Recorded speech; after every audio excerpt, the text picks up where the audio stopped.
Hi guys, welcome to my channel Moumita simple lifestyle. তো আমি আর পুচকু দাঁড়িয়ে আছি এখন রঘুনাথপুর মন্দির। তো আমার হাজব্যান্ড গিয়েছে গাড়িটা রাখতে, তো আমরা দুজনে মিলে তখন একটুখানি ভিডিও শুট করে দিলাম। তো এখন চলে গেছে মন্দিরের ভিতরে, দেখতে পাচ্ছি। দেখো মন্দিরটা কত সুন্দরভাবে সাজানো আছে। তো তোমাদেরকে পরে আমি দেখাবো পুরো মন্দিরটা ঘুরিয়ে, ততক্ষণ দেখাই লোকনাথ বাবাকে। দেখো কত সুন্দর ফুল দিয়ে সাজিয়েছিল লোকনাথ বাবাকে।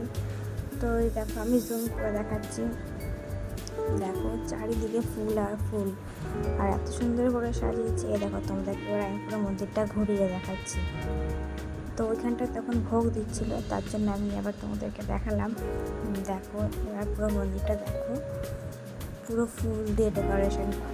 আর ওইখানটা দেখো সবাই ঘন্টা, এই যে দেখো আমাদের পুচকু আর পুচকুর পাপা দাঁড়িয়ে আছে। তো আমি বাইরেটাও দেখাচ্ছিলাম। দেখো এবার চলে গেছিলাম আমরা বাইরের দিকে। তো এই যে বাইরে তখন এত ভিড় দেখতে পাচ্ছ। তো ভিড়ের মধ্যে যাই হোক করে আমরা বেরোচ্ছিলাম, তবে এখানটায় জুতো রেখেছিলাম কিন্তু খুঁজে পাচ্ছিলাম না। তারপরে মনে পড়লো না, তো জুতো তো আমরা এখানে রাখিনি, জুতো রেখেছি আমরা বাইরে। তো বাইরের দিকে এবার এগিয়ে গেলাম। এখানে খোঁজাখুঁজির পর যখন পেলাম না, তো বাইরের দিকে এগিয়ে গেলাম। এই দেখো চারিদিকে কত লোকজন আর লোকজন, আর সন্ধেবেলা তো এত ভিড় হবে তো ভাবতে পারিনি।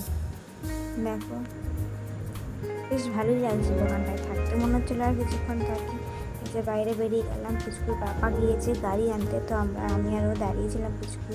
দেখো লোকনাথ বাবার মন্দিরের নামটাও দেখলাম। ততক্ষণ টাটা বাই বাই, দেখা হওয়ার পরে